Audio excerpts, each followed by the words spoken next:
Good morning everyone. Current affairs की series में 3 दिसंबर पे हम पहुंच चुके हैं और जो इंपॉर्टेंट न्यूज है आज की द हिंदू, इंडियन एक्सप्रेस और पीआईबी के अंदर, उसको हम एमसीक्यू के थ्रू डिस्कस करने वाले हैं। This is brief introduction about me. My name is Prince Luthra, all India rank 577। जो टॉपिक्स है वो देख लेते हैं एक बार, जिनके बारे में हम डिस्कशन करेंगे। तो चार धाम परियोजना के बारे में हमने एक एमसीक्यू बनाया है। देन ईपीसी मॉडल जो है काफी न्यूज में रहता है, इसके बारे में डिस्कशन हमारा रहने वाला है। Then attorney general of India, वैसे पॉलिटी का क्वेश्चन है लेकिन क्योंकि करंट अफेयर्स में मेंशन किया हुआ था तो इनके बारे में भी हम डिस्कशन करेंगे। देन फोर्थ क्वेश्चन हमारा जो है ल्यूनर मिशन के बारे में है। चाइना ने अपना ल्यूनर मिशन भेजा था, क्या वो सक्सेसफुल रहा क्या नहीं रहा, इसके बारे में देखेंगे। देन मर्चेंट डिस्काउंट रेट, जब भी आप जाते होंगे कहीं पर भी शॉपिंग करने के लिए तो अपने कार्ड को स्वाइप करते हैं पीओएस मशीन के ऊपर, वहां पे एमडीआर का रोल आता है। यूपीएससी इसके ऊपर पहले भी पूछ चुका है। लेट्स सी इसके बारे में नई चीजें क्या हम पढ़ने वाले हैं। देन हमारा डिस्कशन होगा ऑर्गेनाइजेशन ऑफ इस्लामिक कॉपरेशन के बारे में। रिसेंटली ये ऑर्गेनाइजेशन भी न्यूज में थी।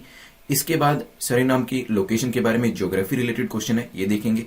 Then we will discuss about XP100, देखते हैं ये क्या है। इसके बाद डिस्कशन होने वाला है चाइल्ड फ्रेंडली पुलिस स्टेशन के बारे में। देन हम डिस्कस करेंगे आदि महोत्सव के बारे में, और आदि महोत्सव डिस्कस करने के बाद जो पूरा लेक्चर है हमारा वो हम रिवाइज करेंगे। चलिए, आपका कोई भी डाउट होता है इस लेक्चर को लेकर या कोई भी दूसरी एग्जाम रिलेटेड अगर आपकी क्वेरी है प्रीलिम्स, मेंस या इंटरव्यू को लेकर, तो टेलीग्राम पे आप @prince_luthra पे मुझे भेज सकते हैं। And let's welcome to the new members जिन्होंने हमारी वीडियो सीरीज जो रिसेंटली ज्वाइन किया है। तो कृष्ण चैतन्य ने, आमिर ने, आदित्य सिंह ने, मालिनी सिंह ने, अभिषेक परमार ने रिसेंटली जो सीरीज हमारी ज्वाइन करी है। Crack UPSC exam in 200 days is the new series जो हमने स्टार्ट करी है, जिसके अंदर आपको डे वाइज प्रिपरेशन का पूरा जो प्लान है वो मिलता है, जिसके ऊपर मैं आपको 30 सेकंड्स में बता देता हूं। सो बेसिकली यहां पर आपके पास 700 से भी ज्यादा क्विजेज जो है वो होने वाले हैं। इसमें basically every day we are adding new lectures. जैसे जैसे हम वेरियस डेज को कंप्लीट करते जा रहे हैं तो यहाँ पे ये अपडेशन आपको मिलेगा। इसके अंदर पॉलिटी से लेकर environment, economy, history, geography, art and culture, जो आपका स्टैटिक पोर्शन रहता है वो हमने डे वाइज जो है आपको असाइनमेंट के तौर पे यहाँ पर दिया। तो बेसिकली आपको डे 1 में जाना है, ओपन करना है, वहां पे आपको स्ट्रेटेजी वीडियोस मिलेंगे। कंसर्निंग सब्जेक्ट्स के जो लेक्चर्स हैं जो मैंने बनाए हैं वो आपको देखने को मिलेंगे। देन आपको साथ में मिलेगा उनको प्रैक्टिस करने के लिए एक और लेक्चर जो कि एमसीक्यूज के ऊपर होगा। तो अभी हमने जो शुरुआत करी है वो एनसीईआरटी से करी है। First we are covering the NCERT ताकि आपका जो बेसिक्स है वो कंप्लीट हो सके। एंड देन जो आपकी स्पेशलाइज्ड बुक्स होती हैं, जो सब्जेक्ट स्पेसिफिक बुक्स होती हैं, उसके कंसर्निंग लेक्चर्स जो हैं वो डिस्कस किए जाएंगे, उसके कंसर्निंग एमसीक्यूज जो है वो डिस्कस किए जाएंगे। और एवरीडे बेसिस पे आपको एक मेंस का आंसर भी दिया जाएगा जो मैं खुद ही इवैल्यूएट करूंगा, सो दैट जो कि मेंस का मटेरियल आपको मिल रहा है तैयारी करने के लिए, उसके साथ साथ आपकी मेंस की आंसर राइटिंग प्रैक्टिस भी हो जाए। सो एक तरीके से इंटीग्रेटेड प्रोग्राम के तौर पे आपके प्रीलिम्स जो है उसके कंसर्निंग लेक्चर्स, उसके कंसर्निंग एमसीक्यूज आपके कवर होंगे। मेंस के कंसर्निंग मटेरियल जो है वो भी आपको प्रोवाइड किया जाएगा पीडीएफ फॉर्मेट के अंदर, जिसको आप डाउनलोड कर सकते हैं और जिसको आप प्रिंट भी करा सकते हैं। देन साथ में आपको मिलेगा मेंस की आंसर राइटिंग प्रैक्टिस, जो कि सबसे ज्यादा जरूरी होती है। एंड द एंटायर वैलिडिटी जो रहेगी वो 2 साल की रहेगी, बिकॉज जब आप प्रीलिम्स मेंस को क्रैक करके इंटरव्यू के लिए जाते हैं वहां पर भी मेरी गाइडेंस जो है वो आपके साथ अवेलेबल रहे और round the year prelims mains को कंसर्निंग जो आपके क्वेश्चंस होते हैं वो भी आप मुझसे पूछ सकें। चलिए, यूपीएससी कोटेशन को देखते हैं। Everything you need will come to at the perfect time. So everything you need will come to you at the perfect time. Now add one more thing, perfect time पे कब वो आपको चीज मिलेगी, when you work for it. तो UPSC के अंदर इस चीज को अप्लाई करने के लिए जो भी आपकी प्रिपरेशन, देखिए कई बार ऐसा होता है कि बेस्ट ऑफ द प्रिपरेशन करने के बावजूद भी हम अपना 100% देते हैं, उसके बावजूद भी कई बार एग्जाम नहीं हो पाता है। So you have to keep this thing in mind कि कई बार ऐसी सिचुएशन हो सकती है। आपको क्या करना है उस सिचुएशन के अंदर, गिव अप करने की बजाय you have to just wait for the time, you have to just wait for your time. मैं आपको अपना एग्जांपल देता हूं। जब मैंने अपने सेकंड अटेम्प्ट दिया था, आई वॉज लाइक 99.9% श्योर कि इस बार मेरा एग्जाम हो जाएगा, बिकॉज मेरी प्रिपरेशन काफी अच्छी थी। लेकिन उस साल मैं सिर्फ 1.5 मार्क्स से 1.5 मार्क्स से रह गया था। तो थर्ड अटेम्प्ट की बात करता हूं, जब मैंने इस एग्जाम को क्रैक किया तब मुझे ज्यादा नहीं लग रहा था कि शायद मेरा एग्जाम पता नहीं हो भी पाएगा या नहीं हो पाएगा, लेकिन that was the year when I crack the exam. तो बहुत बार ऐसी चीजें होंगी कि जब आपको लगता है कि दैट यू डिजर्व इट, जिस साल में आप डिजर्व करते हैं इस एग्जाम को पास करना, शायद उस साल आप ना कर पाए, और जिस साल आपको ये लगे कि इस साल तो मेरे कोई चांसेस ही नहीं है और उस साल आपका हो सकता है एग्जाम हो जाए। शायद आपने भी जब आप दूसरे किसी एग्जाम को देते हैं या फिर स्कूल में, कभी कॉलेज में ऐसा एक्सपीरियंस किया होगा कि जब जो चीज मोस्ट अनएक्सपेक्टेड होती है वो चीज हो जाती है और एक्सपेक्टेड चीजें शायद कई बार नहीं होती है। तो आपको मेहनत करते रहना है, आपको अपना 100% देते रहना है। जस्ट बिकॉज आपको आपके 100% का फल नहीं मिला, फ्रूट्स नहीं मिले, उसको लेके डिस्करेज नहीं होना है। You have to just wait. कई बार चीजों को मिलने में थोड़ा टाइम लगता है, लेकिन उस चीज को आपको एक टेस्ट की तरह लेना चाहिए कि यस, मेरी जो टेस्टिंग है वो चल रही है, यूनिवर्स मुझे टेस्ट कर रहा है कि क्या इस पॉइंट ऑफ टाइम पर क्या मैं यहां पर गिव अप कर देता हूं या फिर मैं अपने 100% एफर्ट के साथ चलता रहता हूं। चलिए मार्किंग स्कीम को देख लेते हैं एक बार। तो यहाँ पे 6 या 6 से ज्यादा क्वेश्चंस को करेक्ट करना है to be in the safe zone. Less than 6 score आता है तो एक बार आप अटेम्प्ट दोबारा कर लीजिएगा, नहीं तो पीडीएफ में से रिवाइज कर लीजिएगा। आज के पहले क्वेश्चन को चलते हैं, देखते हैं। चारधाम परियोजना को लेकर एक क्वेश्चन बनाया गया है। पूछा गया चारधाम परियोजना के बारे में बताएं कौन सी स्टेटमेंट आपकी करेक्ट है। पहली स्टेटमेंट कहती है this is a programme taken up by the ministry of road transport and highway. तो एमआरटीएच के द्वारा इस प्रोग्राम को लाया गया है। It envisages the development of about 889 kilometre length of national highway. तो इसके अंदर जो नेशनल हाईवे है उसके अंदर 889 किलोमीटर जो है उसका डेवलपमेंट किया जाएगा। देन यहां पे क्या है, बेसिकली इसके अंदर 4 धाम बद्रीनाथ, द्वारका, जगन्नाथ, पुरी एंड रामेश्वरम, ये 4 धाम को इंप्रूव करने के लिए ये पूरा प्रोजेक्ट चलाया गया। सोचिए फिर डिस्कस करते हैं। सोचिए इसको लेकर। चलिए देखिए 12,000 करोड़ का ये पूरा प्रोजेक्ट है और यहां पे रोड की विड्थ कितनी होनी चाहिए, इसको लेकर जो एक्सपर्ट्स हैं उनके बीच में एक कंट्रोवर्सी जो थी वो स्टार्ट हुई थी। कुछ लोग या कुछ एक्सपर्ट ऐसा कह रहे थे कि जो रोड की विड्थ है वो 5.5 मीटर होनी चाहिए थ्रू आउट। रादर दूसरी तरफ जो लोग थे वो ये कह रहे थे कि मेजोरिटी ऑफ मेंबर्स ने ये कहा कि जो रोड की विड्थ है वो होनी चाहिए 12 मीटर्स। ठीक है, तो दोनों के बीच में जो कंट्रोवर्सी थी इस चीज की वजह से अभी देखा गया है कि काफी सारे प्लेसेस के ऊपर जो कॉन्ट्रैक्टर्स है वो भी वेरियस नॉर्म्स को वायलेट कर रहे हैं। काफी जगह पे जो माउंटेन है उनको कट किया जा रहा है। इवन तो सुप्रीम कोर्ट ने कहा है ये सब चीजें नहीं होनी चाहिए। देखिए, ये तो होगी बैकग्राउंड की न्यूज जो कि कहीं ना कहीं आपको मेंस के अंदर आंसर लिखने में हेल्प कर सकती है। अब आते हैं अपने क्वेश्चन के ऊपर वापस। तो चारधाम परियोजना के अंदर जो प्रोजेक्ट है क्या वो MRTH, ministry of road transport and highway के द्वारा लाया गया? तो ये पहली स्टेटमेंट हो जाती है ठीक। इसके अंदर 889 किलोमीटर नेशनल हाईवे बनाने की बात करी गई और 4 धाम जो है उनको यहां पर कवर करने की बात करी गई है। कौन कौन से हैं? केदारनाथ, बद्रीनाथ, यमुनोत्री एंड गंगोत्री। ध्यान रखिएगा। तो यहां पे थर्ड स्टेटमेंट जो आपकी है वो इनकरेक्ट हो जाती है। It aims improvement of 4 Dham जिसमें केदारनाथ, बद्रीनाथ, यमुनोत्री एंड गंगोत्री आते हैं। तो आंसर क्या हो जाएगा आपका? A will be the correct answer. चलिए, so these are the location, देख सकते हैं आप, यमुनोत्री, गंगोत्री, केदारनाथ एंड बद्रीनाथ। चलते हैं नेक्स्ट क्वेश्चन के ऊपर जो कि ईपीसी के बारे में, इंजीनियरिंग प्रोक्योरमेंट मॉडल के बारे में। तो मैं पूछा है कि इंजीनियरिंग प्रोक्योरमेंट मॉडल जो आपका है इसको लेकर बताएं करेक्ट स्टेटमेंट कौन सी है, कौन सा कथन आपका सही है। In this system the project is funded by government and private players at a share of 50:50। इसके अंदर क्या होता है, गवर्नमेंट 50% देती है, प्राइवेट प्लेयर्स 50% देते हैं। हो सकता है contractor is legally responsible to complete the project under some fixed predetermined timeline. Contractor जो होते हैं वो लीगली रिस्पॉन्सिबल होते हैं किस चीज के लिए? ताकि वो प्रोजेक्ट को एक पूरे टाइम के अंदर, एक प्री डिफाइंड टाइम के अंदर पूरा कर सके। ऑल द क्लियरेंसेज, जैसे कि लैंड एक्विजिशन को लेकर जो क्लियरेंस होती है, रेगुलेटरी नॉर्म्स को लेकर जो क्लियरेंस होती है, ये जो है प्राइवेट प्लेयर्स को खुद कंप्लीट करनी पड़ती है। सोचिए फिर डिस्कस करते हैं। चलिए देखिए, इंजीनियरिंग प्रोक्योरमेंट मॉडल की बात करी जाए तो यहां पे एक ऐसा मॉडल होता है जिसके अंदर पूरा का पूरा पैसा जो है गवर्नमेंट के द्वारा लगाया जाता है। यहां पे 50:50 को शेयर नहीं किया जाता है। ध्यान रखिएगा, प्राइवेट प्लेयर का जो मेन रोल होता है वो होता है टाइम के ऊपर प्रोजेक्ट को पूरा करना। और अगर with in time line project पूरा नहीं होता है या फिर कहीं ना क्वालिटी जो है पीछे रह जाती है, कई बार ऐसा होता है कि जल्दी टाइम के अंदर प्रोजेक्ट को पूरा करने के चक्कर में क्वालिटी जो होता है उससे सेक्रीफाइस या कॉम्प्रोमाइज कर दिया जाता है कॉन्ट्रैक्टर के द्वारा। तो उस सिचुएशन के अंदर जो पेनल्टी होती है वो भी कॉन्ट्रैक्टर के ऊपर लगाई जाती है। साथ में जो मेंटेनेंस होता है, जब भी एक प्रोजेक्ट कंप्लीट हुआ उसके बाद 4 साल तक जो मेंटेनेंस का काम होता है वो जो है करना पड़ता है किसके द्वारा? वो करना पड़ता है कॉन्ट्रैक्टर के द्वारा। तो ये रिस्पॉन्सिबिलिटी होती है कॉन्ट्रैक्टर की। यहाँ पे कॉस्ट शेयरिंग जो है वो रिस्पॉन्सिबिलिटी नहीं होती है। इवन जो क्लियरेंसेज होती है वो भी गवर्नमेंट यहां पर देती है, प्राइवेट प्लेयर्स का इसमें रोल नहीं रहता है। तो यहां पर ना ही पैसे के अंदर कॉन्ट्रैक्टर को इन्वॉल्व होना पड़ता है, ना ही एडमिनिस्ट्रेटिव हर्डल या ब्यूरोक्रेटिक हर्डल जहां पे क्रिएट हो सकती है वहां पे इसको इन्वॉल्व होना पड़ता है। मेन काम कॉन्ट्रैक्टर का होता है कि आप टाइम के अंदर विद क्वालिटी हमें काम करके दो। ये है आपका पूरा का पूरा इंजीनियरिंग प्रोक्योरमेंट मॉडल। तो सेकंड स्टेटमेंट सिर्फ आपकी करेक्ट है। आंसर क्या हो जाएगा? C will be the correct answer. चलिए, तो ईपीसी के अंदर इंजीनियरिंग, कंस्ट्रक्शन, प्रोक्योरमेंट, ये 3 चीजें, ये 3 एलिमेंट जो होते हैं वो रहते हैं।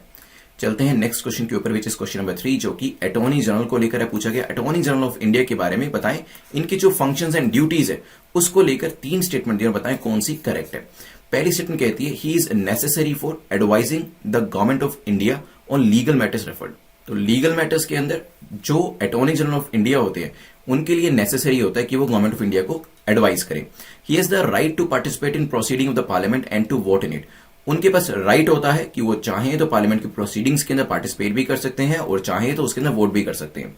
He is assisted by solicitor general and 4 additional solicitor general. तो उनको किससे हेल्प मिलती है? सॉलिसिटर जनरल से और 4 ASG से। सोचिए, फिर डिस्कस करते हैं। चलिए, तो रिसेंटली अटॉर्नी जनरल कौन है अभी हमारे? मिस्टर के वेणुगोपाल। उन्होंने अपनी कॉन्सेंट दी है। He gave his consent to a law student on Tuesday to initiate a contempt of court proceeding against artist Rachita Taneja for her tweet and cartoon. तो यहां पे एक आर्टिस्ट है रचिता तनेजा, उन्होंने कोई ट्वीट किया है और कार्टून एक बनाया है, उसके कंसर्निंग यहां पर जो एक कंसेंट है वो दी गई है किसके द्वारा? अटॉर्नी जनरल ऑफ इंडिया के द्वारा एक लॉ स्टूडेंट को। इस वजह से पूरी न्यूज थी। हमारे लिए कंट्रोवर्सी से ज्यादा इंपॉर्टेंट क्या चीज हो जाती है? जो टॉपिक है वो।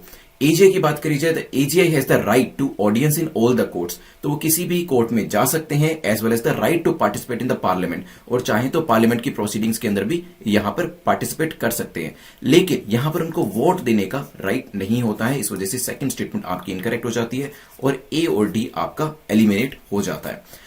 अब आती है फर्स्ट स्टेटमेंट। क्या उनको गवर्नमेंट ऑफ इंडिया को एडवाइस करना होता है? तो अटॉर्नी जनरल ऑफ इंडिया का काम ही यही है कि वो एडवाइस करते हैं गवर्नमेंट को कंसर्निंग लीगल मैटर्स। तो पहली स्टेटमेंट करेक्ट हो जाती है। और यहां पे उनको सपोर्ट किया जाता है 1 SG के द्वारा और 4 ASG के द्वारा। चलिए, तो तीसरी स्टेटमेंट भी आपकी करेक्ट हो जाती है। आंसर क्या हो जाएगा? B will be the correct answer. कुछ फंक्शंस और ड्यूटीज जो कि एजीआई के होते हैं वो देख लेते हैं यहां पर। तो यहां पे एडवाइस करना गवर्नमेंट को, ये उनका मुख्य काम होता है। इसके अलावा लीगल ड्यूटीज उनको असाइन करी जाती है। देन वो क्या करते हैं? उसके बाद परफॉर्म करते हैं अपनी लीगल ड्यूटीज को, जो कि प्रेसिडेंट के द्वारा उनको दी जाती है। Then AGI has the right to audience in all courts, और चाहे तो पार्लियामेंट के अंदर भी प्रोसीडिंग्स के अंदर वो पार्टिसिपेट कर सकते हैं, बट वोट देने का अधिकार उनको नहीं होता है।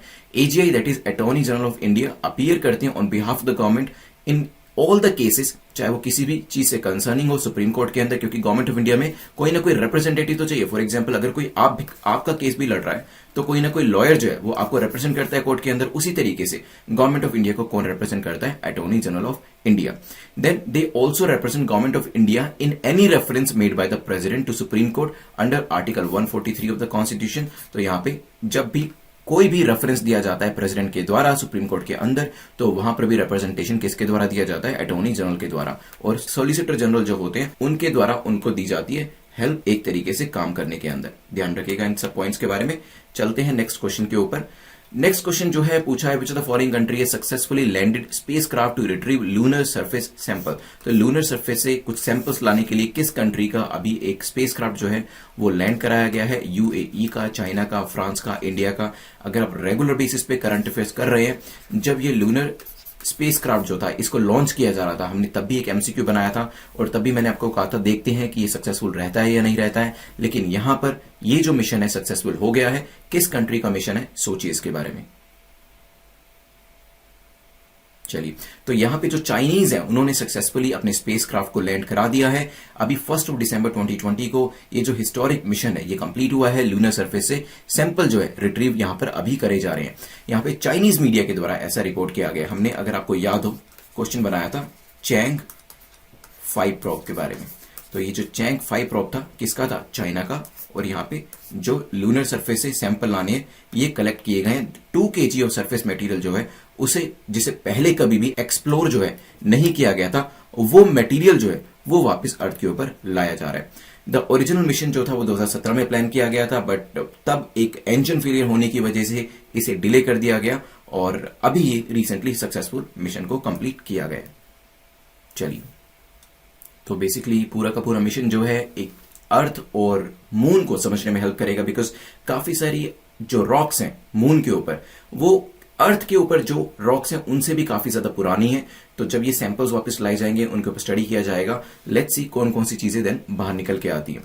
चलते हैं नेक्स्ट क्वेश्चन के ऊपर, which is question number 5। Economy related question है आपका। करंट इकोनॉमी जो होता है एमडीआर के ऊपर क्वेश्चन पूछा गया, मर्चेंट डिस्काउंट रेट के बारे में, और पूछा है बताइए एमडीआर को लेकर कौन सी स्टेटमेंट आपकी करेक्ट है, कौन सा कथन आपका सही है। It is the charge that a merchant has to pay to the bank. ये एक ऐसा चार्ज होता है जो कि कौन पे करता है, जो कि मर्चेंट पे करता है, किसको, बैंक को पे करता है, ध्यान रखिएगा। It is charge every time a consumer uses his debit card on the point of sales machine. तो पीओएस मशीन आपने देखी होगी जहां पे आप अपना कार्ड जो है स्वाइप करते हैं जब भी आप मार्केट के अंदर जाते हैं और कुछ परचेज करते हैं। तो यहां पर आपको बताना है कौन सी स्टेटमेंट करेक्ट है इन दोनों स्टेटमेंट में से, सोचिए। चलिए, तो रिसेंटली एक नोटिफिकेशन आपके द्वारा भी देखा गया होगा, पेटीएम एप्स जिन्होंने डाली है वो ये नोटिफिकेशन रिसेंटली पेटीएम के द्वारा भेजा गया आप सभी के मोबाइल्स के ऊपर। पेटीएम ने कहा है कि सारे के सारे जो मर्चेंट ट्रांजैक्शन चार्जेस थे वो इन्होंने वेव ऑफ कर दिए। इससे होगा क्या, जो पेमेंट्स हैं फ्रॉम पेटीएम वॉलेट्स वो कलेक्ट करी जा सकेंगे यूपीआई एप्स के through and even RuPay cards के थ्रू जीरो चार्ज के ऊपर। वैसे क्या होता है, देखिए जब भी आप अपने कार्ड से पेमेंट करते हैं, फॉर एग्जांपल मान लीजिए आप पेट्रोल भरवाने के लिए गए और आपने 100 रुपए का पेट्रोल भर पाया और अपने कार्ड को स्वाइप करवाया, तो आपको 100 रुपए का पेट्रोल ही मिलता है जब आप 100 रुपए पे करते हैं। लेकिन जो पेट्रोल पंप ओनर होता है उसको सिर्फ 99 रुपए मिलते हैं, क्योंकि 1 रुपए यहां पर काट लिया जाता है एमडीआर के तौर पे, that is merchant discount rate के तौर पे, ठीक है। और इस 1 रुपए को डिस्ट्रीब्यूट किया जाता है 3 पार्टीज के अंदर, जिसमें एक तो होती है वो पार्टी जिसने आपको जो ये कार्ड है वो इश्यू किया। फॉर एग्जांपल आपका जो कार्ड है वो एसबीआई का कार्ड है, ठीक है, तो इसका एक पोर्शन तो एसबीआई को जाएगा। आपने देखा है कार्ड्स के ऊपर लिखा होता है वीजा, मास्टर कार्ड, रुपे, तो ये होते हैं आपके पेमेंट नेटवर्क प्रोवाइडर। एक पोर्शन जो है इन नेटवर्क प्रोवाइडर को जाते हैं। मान लीजिए आपके कार्ड के ऊपर लिखा है वीजा, तो एक पोर्शन जो 1 रुपए का होगा वो एसबीआई को गया, एक पोर्शन वीजा को गया। थर्ड पार्ट जो होगा वो जाएगा उस बैंक को जिसने वो पीओएस मशीन जो है वो प्रोवाइड करी है। मान लीजिए पीओएस मशीन प्रोवाइड करी गई है येस बैंक के द्वारा, एक पोर्शन उसको जाएगा, ठीक है। तो 1 रुपए को कैसे डिवाइड किया गया, एक बैंक के द्वारा जिसने कार्ड प्रोवाइड किया है, एक बैंक जिसने पीओएस मशीन प्रोवाइड करी है, और वीजा, रुपे या मास्टर कार्ड जो भी सर्विस यहां पे नेटवर्क सर्विस प्रोवाइड कर रहा है। इस तरीके से इस पैसे को डिस्ट्रीब्यूट किया जाता है। तो यहां पे it is a charge that a merchant has to pay to the bank, yes, क्योंकि ये हम तो पे नहीं करते, हमने तो 100 रुपए पे किया और हमें 100 रुपए का पेट्रोल मिल गया। लेकिन जो पेट्रोल पंप ओनर है उसको कितना मिला, 99 रुपीज। इसी तरीके से जो शॉप ओनर्स होते हैं उनको कितना मिलता है, 99 रुपीज। रिमेनिंग 1 रुपी जो होता है वो उनको पे करना पड़ता है 3 पार्टीज को। यहां पर पहली स्टेटमेंट करेक्ट हो जाती है। Second, it is charge every time a consumer uses his debit card on the POS machine. तो यस, जब भी पीओएस मशीन के ऊपर आपका कार्ड स्वाइप होता है तो ये पे करना पड़ता है, ठीक है, every time it is charge. लेकिन किसको द्वारा ये चार्ज किया जाता है, किसको ये पड़ता है खर्चा, ये खर्चा पड़ता है पेट्रोल पंप या फिर शॉप ओनर्स को। हमें इसके अंदर पैसा नहीं देना पड़ता, क्योंकि 100 रुपए पे किया गया तो हमें तो 100 रुपए का जो प्रोडक्ट है वो मिलेगा ही। चलिए, प्रीलिम्स प्लस मेंस का जो गाइडेंस प्रोग्राम है इसे exam.network.com पे चेकआउट कर लीजिएगा। All the series are available in it. चलते हैं नेक्स्ट क्वेश्चन के ऊपर, विच इज क्वेश्चन नंबर 6, जो कि OIC को लेकर बात कर रहा है, ऑर्गेनाइजेशन ऑफ इस्लामिक कॉपरेशन। तो ये जो पर्टिकुलर ऑर्गेनाइजेशन है इसके ऊपर 3 स्टेटमेंट्स दिए हैं और पूछा है कि बताएं कौन सी स्टेटमेंट करेक्ट है। रिसेंटली जो OIC है न्यूज में थी, time and again OIC news में रहती है, क्यों रहती है वो भी बताऊंगा। बट पहले it is the second largest intergovernmental organisation after the UN. United nation के बाद अपने आप में ये दूसरी बड़ी इंटरगवर्नमेंटल ऑर्गेनाइजेशन है, हो सकता है। हेडक्वार्टर इसका जेद्दा सऊदी अरेबिया में है, सोचिए। चलिए देखिए, रिसेंटली इंडिया ने रिजेक्ट की है एक क्रिटिसिज्म जो है ऑर्गेनाइजेशन ऑफ इस्लामिक कॉपरेशन के द्वारा करी गई थी इंडिया की ओवर द कश्मीर पॉलिसी। और जो OIC है टाइम एंड अगेन जो इसके मेंबर्स हैं वो इंडिया को क्रिटिसाइज करते रहते हैं, चाहे वो कश्मीर को लेकर हो या दूसरे इश्यूज को लेकर हो। यहां पर सबसे इंपॉर्टेंट बात जो ये है कि इंडिया के अंदर सेकंड हाईएस्ट मुस्लिम पॉपुलेशन है, उसके बावजूद भी ऑर्गेनाइजेशन ऑफ इस्लामिक कॉपरेशन की मेंबरशिप जो है इंडिया को नहीं दी गई है। तो यहां पे थर्ड स्टेटमेंट जो हमारी मोस्ट क्रूशियल स्टेटमेंट थी, India is a member of OIC, वो हो जाती है गलत और सीधा आप इससे ABC को एलिमिनेट कर देते हैं और D पे आ जाते हैं। D is the correct answer. ये अपने आप में सेकंड लार्जेस्ट इंटरगवर्नमेंटल ऑर्गेनाइजेशन है यूनाइटेड नेशन के बाद। इसका जो हेडक्वार्टर है वो भी करेक्ट दिया गया है, जेद्दा सऊदी अरेबिया के अंदर है। टाइम एंड अगेन आप देखेंगे इंडिया को क्रिटिसाइज किया जाता है इस ऑर्गेनाइजेशन के द्वारा, जिसके अंदर मेंबर्स हैं जैसे कि पाकिस्तान भी इसका मेंबर है, देन दूसरी इस्लामिक कंट्रीज जैसे कि अफगानिस्तान, अल्जीरिया, बहरीन, बांग्लादेश, गबून, ये सभी मेंबर्स हैं। चलिए, तो आंसर आपका हो जाएगा D। कुछ और चीजें देख लेते हैं यहां पर। तो OIC जो है ये फाउंड करी गई थी 1969 में और जो इसका चार्टर अडॉप्ट किया गया था 1972 में किया गया था। यहां पे नंबर ऑफ मेंबर्स जो हैं 57 है, फाउंडिंग मेंबर्स जो थे इसके 30 थे। ये इंपॉर्टेंट चीजें ध्यान रखिएगा। अभी रिसेंटली 47 सेशन जो हुआ है OIC का यहां पे रिसेंटली ऑर्गेनाइज किया गया, जिसके अंदर इंडिया को क्रिटिसाइज किया गया था और इंडिया ने इसी चीज को यहां पर काउंटर किया है, तो ध्यान रखिएगा। चलते हैं नेक्स्ट क्वेश्चन के ऊपर। नेक्स्ट क्वेश्चन बात करता है Suriname shares its borders with which of the following. तो पूछा कि अटलांटिक ओशन जो है सरीनाम के नॉर्थ डायरेक्शन में है, हो सकता है। फ्रेंच गुयाना इसके वेस्ट में है, ये भी हो सकता है। ब्राजील इसके साउथ में है। तो बताइए कि किस किस के साथ बॉर्डर शेयर किया जाता है और कौन सा किस डायरेक्शन में है। चलिए सोचिए। चलिए सरीनाम को देखते हैं और इसके कंसर्निंग अटलांटिक ओशन को भी देखेंगे। तो यहाँ पे दिस इज सरीनाम, नॉर्थ डायरेक्शन में अटलांटिक ओशन को टच कर रहा है, ईस्ट डायरेक्शन में फ्रेंच गुयाना को टच कर रहा है और साउथ डायरेक्शन में ब्राजील को टच कर रहा है। वेस्ट डायरेक्शन में कौन है? वेस्ट डायरेक्शन में गुयाना। तो यहाँ पे देखते हैं अभी क्वेश्चन को अपने वापस। अटलांटिक ओशन की बात करें तो नॉर्थ में बिल्कुल करेक्ट है और ब्राजील जो है इसके साउथ में है और फ्रेंच गुयाना जो था वो वेस्ट में नहीं है, वो इसकी ईस्ट डायरेक्शन के अंदर है। तो आंसर क्या हो जाएगा? B will be the correct answer. Question number 7 भी हमारा कंप्लीट हो गया। मैप्स काफी इंपॉर्टेंट है, तब जब मैं सरीनाम का यहाँ पे डिस्कशन करता हूं तो आप आसपास की कंट्रीज देखिएगा, कोलंबिया कहाँ है, इक्वाडोर कहाँ है, पेरू कहाँ है, बोलिविया कहाँ है, क्योंकि इनके ऊपर क्वेश्चन पूछ ले जाते हैं एग्जाम के अंदर। वैसे भी साउथ अमेरिका जो है एक इंपॉर्टेंट एरिया मान जाता है ज्योग्राफी पॉइंट ऑफ व्यू से, यहां से क्वेश्चन मैप रिलेटेड जो है वो पूछ ले जाते हैं। नेक्स्ट क्वेश्चन बात करता है XP100 का। पूछा गया XP100 किससे रिलेट करता है? क्या कोविड-19 की कोई वैक्सीन है ये? पेट्रोलियम से रिलेट करता है, IT से रिलेट करता है या फिर नन ऑफ द अबव? सोचिए। चलिए XP100 क्या है? It is related to petroleum. Basically हुआ क्या है, हमारे जो ऑयल मिनिस्टर है मिस्टर धर्मेंद्र प्रधान, उन्होंने XP100 प्रीमियम पेट्रोल को लॉन्च किया और कहा है कि IOC के जो आउटलेट्स हैं, that is Indian oil corporation के जो आउटलेट्स हैं, पहले ये वहां पर ही प्रोवाइड कराया जाएगा। अब बात आती है कि ये है क्या। बेसिकली देखिए 100 ऑक्टेन फ्यूल जो है इसका यूज किया जाता है प्रीमियम कार्स के अंदर। यूजुअली क्या होता है, हमारे पास जो नॉर्मल हमारी कार्स होती हैं, जो हमारे व्हीकल्स होते हैं, उसके अंदर बहुत बार देखा होगा कि अजीब सी साउंड जो है इंजन से आती है। लेकिन जब आप हाई ऑक्टेन फ्यूल को यूज करते हैं, प्रीमियम ऑयल को यूज करते हैं, तो इस तरीके की आवाज नहीं आती, क्योंकि प्री मैच्योर इग्निशन नहीं होता है। अब इन कार्स के अंदर यूज करने से फायदा क्या होगा वो भी मैं आपको बताऊंगा। बट क्या दूसरी कार्स के अंदर ये जो आपका XP100 है इसे यूज करना चाहिए? काफी सारे एक्सपर्ट्स ऐसे मानते हैं कि जो नॉर्मल कार्स होती हैं उसके अंदर इसे यूज नहीं करना चाहिए। जो हाई परफॉर्मेंस व्हीकल्स होते हैं, टर्बोचार्ज्ड कार्स होती है, वहां पर इसको यूज करना चाहिए। तो इससे बेनिफिट जो होंगे वो तो हम नेक्स्ट स्लाइड में देखेंगे, लेकिन यूज क्यों नहीं करना चाहिए इसे नॉर्मल कार के अंदर वो बता देता हूं। तो अगर आपका व्हीकल जो है टर्बोचार्ज्ड नहीं है तो इसका इस्तेमाल यूजुअली नहीं करना चाहिए, ऐसे एक्सपर्ट्स का कहना है। उसका रीजन ये है, जो कार का इंजन होगा वो पूरी तरीके से इसको बर्न नहीं कर पाएगा XP100 को, और इससे फिर दूसरी प्रॉब्लम जो है क्रिएट हो सकती है। लेकिन अगर आपकी कार जो है टर्बोचार्ज्ड कार है, आपके पास कुछ इस तरीके की हाई ऑक्टेन बर्निंग कार्स है, तब आप यूज कर सकते हैं। इसका फायदा क्या होगा, कंज्यूमर को जो कॉस्ट इफेक्टिवनेस है वो दिखेगी, क्योंकि यहाँ पे बर्निंग जो है ऑयल की वो अच्छे से होगी। एनवायरमेंटलिस्ट के लिए भी ये फायदा है, क्योंकि यहाँ पे फ्यूअर पॉल्यूटेंट्स जो है इससे रिलीज किए जाते हैं। प्रीमियम व्हीकल मैन्युफैक्चरर जो है वो भी खुश हैं, क्योंकि इस तरीके का जो ऑयल है वो यहाँ पर कंट्री के अंदर लाया गया है। रिटेलर्स के लिए बेटर मार्जिन है और कंज्यूमर्स और मैन्युफैक्चरर्स के लिए तो ये फायदा है ही। तो ये कुछ चीजें जो है आप ध्यान रख सकते हैं हाई ऑक्टेन फ्यूल को लेकर। चलते हैं नेक्स्ट क्वेश्चन के ऊपर। नेक्स्ट क्वेश्चन इस क्वेश्चन नंबर 9 बात करता है recently child friendly police station setup किया गया है, इसे कहां पर सेटअप किया गया ये आपको बताना है। चलिए, तो यहां पे पुणे के अंदर A is the correct answer.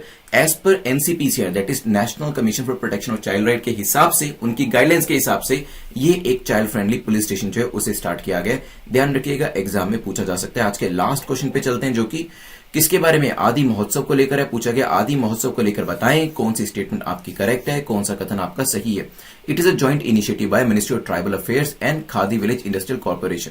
तो यहाँ पे खादी विलेज इंडस्ट्रियल कॉर्पोरेशन के साथ साथ मिनिस्ट्री ऑफ ट्राइबल अफेयर्स के द्वारा ये एक इनिशिएटिव शुरू किया गया है। Second, it seeks to familiarise the people with a rich and diverse craft and culture. तो यहाँ पे लोगों को फेमिलराइज कराने की कोशिश करी जा रही है, अवेयरनेस फैलाने की कोशिश करी जा रही है कंसर्निंग हमारे क्राफ्ट और कल्चर को लेकर। हो सकता है it's a national tribal festival, तो इसे नेशनल ट्राइबल फेस्टिवल के तौर पे भी देखा जाता है। सोचिए क्या आंसर होगा, फिर डिस्कस करते हैं। चलिए, तो खादी विलेज इंडस्ट्रियल कमीशन का इसके अंदर कोई रोल नहीं है।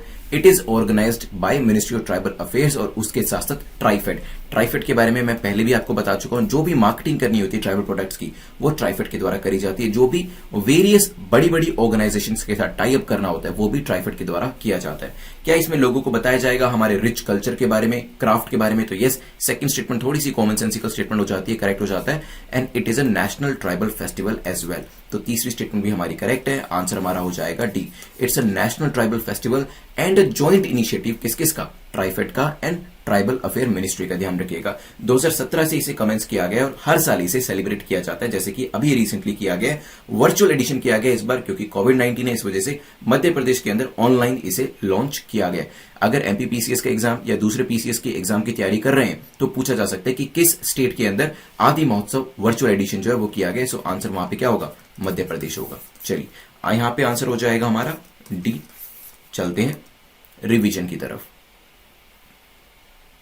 चलिए तो यहां पे 2 मिनट के अंदर रिवाइज करेंगे, मिस मत करिएगा। उसके बाद हम देखेंगे प्रीलिम्स का question of the day, mains का question of the day and then finally जो विनर है हमारे, जिन्होंने लास्ट टाइम करेक्ट आंसर दिया था प्रीलिम्स के क्वेश्चन का। चलिए तो आप जानते हैं रिवीजन जो है अब हम एक नई तरीके से क्या करेंगे, it will not be a passive revision. Passive revision नहीं होगी जहां मैं बोलूंगा और आप सुनेंगे, क्योंकि वो हम पूरे लेक्चर में ऑलरेडी 25 मिनट में कर ही चुके हैं। अभी आपको आंसर करने हैं। तो मैं आपसे पूछूंगा, बताइए चारधाम परियोजना के अंदर कौन कौन सी जगह को इंट्रोड्यूस किया गया है? क्या द्वारका बद्रीनाथ को लिया गया है वहां पे? नहीं, वहां पे लिया गया केदारनाथ, बद्रीनाथ, यमुनोत्री एंड गंगोत्री को। ध्यान रखिएगा 889 किलोमीटर का प्रोजेक्ट है, एमआरटीएच के द्वारा लाया गया। प्रॉब्लम क्या थी यहां पर, बताइए कमेंट सेक्शन के अंदर। यहां पे रोड की विड्थ को लेकर वायलेशन जो था कॉन्ट्रैक्टर्स के द्वारा किया जा रहा है। देन हमने देखा था इंजीनियरिंग प्रोक्योरमेंट मॉडल के बारे में, क्या 50:50 का शेयर होता है? जल्दी से बताएं कमेंट सेक्शन के अंदर, देखते हैं पहले कौन बताता है।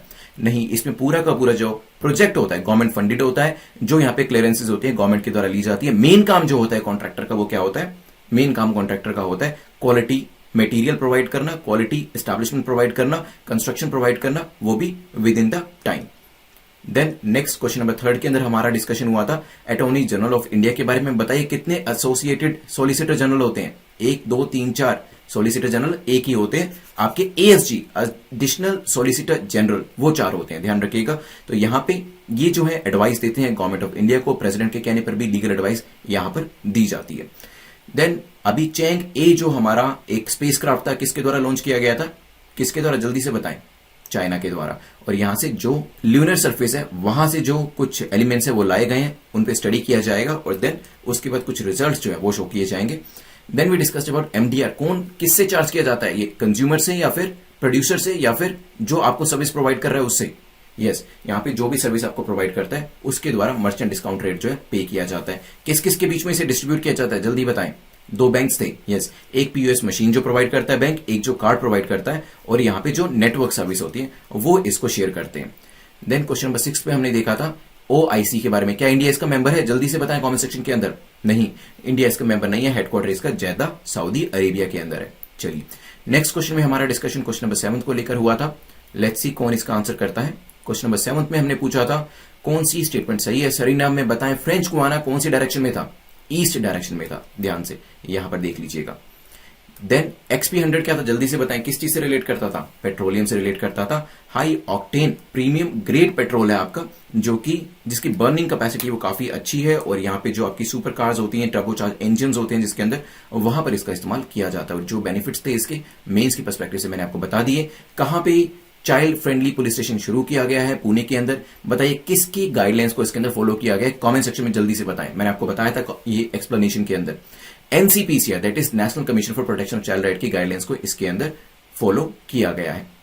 चलिए तो यहां पे फाइनल क्वेश्चन में हमने देखा था आदि महोत्सव के बारे में। जल्दी से बताएं कौन कौन सी 2 ऑर्गेनाइजेशन इसके अंदर थी? मिनिस्ट्री ऑफ ट्राइबल अफेयर्स के अलावा दूसरी बॉडी कौन सी थी? दूसरी बॉडी थी जो कि ट्राइबल अफेयर मिनिस्ट्री के अंदर ही आती है, ट्राइफेड। और ये एक नेशनल ट्राइबल फेस्टिवल होता है। फाइनली मुझे जल्दी से बताएं, देखते हैं पहले कौन बताएगा कि इस बार इसे जो वर्चुअल एडिशन के तौर पे लॉन्च किया गया है वो किस स्टेट के अंदर किया गया है? जल्दी से बताएं, 5 सेकेंड्स। यस, इसे किया गया मध्य प्रदेश के अंदर। ध्यान रखिएगा, पूछा जा सकता है एग्जाम के अंदर। 10 क्वेश्चन हमारे यहाँ पे कंप्लीट होते हैं। आप लोगों ने ज्यादातर जो आंसर्स करे हैं, करेक्ट करें, कमेंट सेक्शन में अपने स्कोर को जरूर जरूर लिखिएगा, so that in coming days you could see your score improving. थोड़ा सा देखिए, स्कोर जो होगा कभी भी ना ऐसे लीनियर वे में ऊपर नहीं जाता है, बहुत बार ऊपर जाएगा नीचे जाएगा, ऊपर जाएगा नीचे जाएगा, ऊपर नीचे, ये चलता रहेगा आपका। लेकिन एक जो ट्रेंड है ना वो आपको समझना पड़ेगा, वो ओवरऑल अपर डायरेक्शन में होना चाहिए। जैसे कि मैं आपको एक बार समझा देता हूं। यहां पर मान लीजिए आपका स्कोर जो है 3-4-3-4 आ रहा है, और फिर 4-5-4-5 आ रहा है, और फिर 5-6-5-6 आ रहा है, 6-7-6-7 आ रहा है। ये आपका जो डायरेक्शन है ओवरऑल तो इंप्रूव कर रहा है ना, बीच में हो सकता है कभी नीचे भी फॉल कर जाए। एक दिन आप 3 स्कोर करें, 3-4 स्कोर करते करते फिर 1-2 स्कोर करें, लेकिन फिर 4-5 स्कोर करें।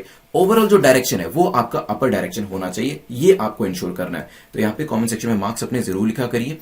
आपको जो प्रीलिम्स का क्वेश्चन आंसर करना है जिससे कि आप एक मॉक टेस्ट सीरीज जीत सकते हैं, वो है 90s to 90 टारगेट। ये किसके साथ एसोसिएट करता है ये मुझे बताइएगा। मेंस के क्वेश्चन पे चलते हैं जिसका आंसर आपको करना है। तो यहाँ पे government celebrates events like Aadi Mahotsav to aware people about rich culture of tribals. तो जो ट्राइबल कल्चर है, काफी रिच कल्चर है, इसके लिए हमारी जो गवर्नमेंट है आदि महोत्सव जैसे महोत्सव को सेलिब्रेट करती है। लेकिन और क्या चीजें करी जा सकती है जिससे कि लोगों को ट्राइबल का जो रिच कल्चर है उसके बारे में और भी जानकारी मिले। As a civil servant, as a citizen of the country, आप इस चीज में क्या क्या सुझाव देंगे कि और क्या नई नई चीजें जो है करी जा सकती है? क्योंकि जो मेंस के क्वेश्चन होते हैं वो यही जानना चाहते हैं आपसे कि आपके पास कितने नए आइडिया हैं, ताकि जब आप गवर्नमेंट सेटअप पे आए वो आइडियाज आप गवर्नमेंट के साथ शेयर कर सके, प्रेजेंट गवर्नमेंट के साथ शेयर कर सकें और देश को आगे ले जाने में अपना जो कंट्रीब्यूशन है वो दे सके। तो इसके बारे में मुझे जरूर बताइएगा। चलते हैं आज के विनर को देखते हैं। सो कांग्रेचुलेशन, पारुल पांडे को चूज किया गया। तो पारुल आप हमें @prince_luthra पे बता दीजिएगा कि आपको जो टेस्ट सीरीज चाहिए वो इंग्लिश में चाहिए या हिंदी में चाहिए, और साथ में ये भी बता दीजिएगा कि आपका मेल आईडी क्या है, सो दैट आपको एनरोल किया जा सके। आप मार्किंग स्कीम के बारे में जानते ही हैं। पीडीएफ आपको टेलीग्राम के ऊपर मिल ही जाएगी जिसका लिंक नीचे डिस्क्रिप्शन में दिया गया है। जितने भी लिंक्स होते हैं वो सारे नीचे डिस्क्रिप्शन में आप देख लिया करिए, वहीं पे डाले गए होते हैं, चाहे वो टेस्ट सीरीज को लेकर हो या फिर आपके सब्सक्रिप्शन को लेकर हो, ज्वाइन बटन को लेकर हो या फिर आपके टेलीग्राम को लेकर हो, डायरेक्टली मुझे कॉन्टैक्ट करने को लेकर हो। Thanks for watching, will see you tomorrow, have a nice day.